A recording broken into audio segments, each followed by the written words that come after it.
Hi, my name is Stephen Burley. I'm with the West Broward High School Bobcats, and today I'm going to be showing you how to make two different kinds of paper airplanes. Um, for the tutorial, you're going to need some sort of coloring utensil like color pencils or markers work, and then obviously some paper.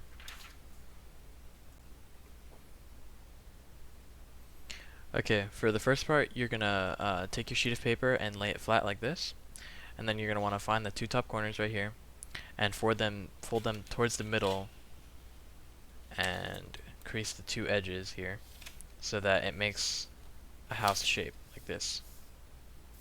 Now, you're going to want to turn your paper lengthwise like I have here, and then you're going to fold it inwards so that these two lines, so that this line, or this edge of the paper and this edge of the paper line up.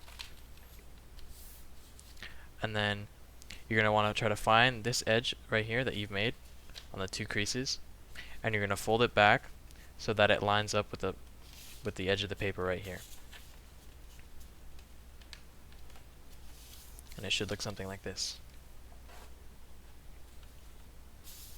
You're going to take this step right here, and you're going to repeat it on the other side so that the edge of the paper here lines up with the bottom edge right here. Now you can see that you've created two identical sides. Now, similar to the previous step, you're going to want to find the edge right here, and you're going to fold it back so that it lines up with the other two lines. So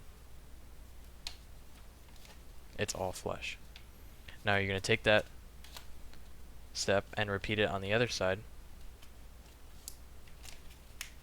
and line it all up. Now you have a paper airplane.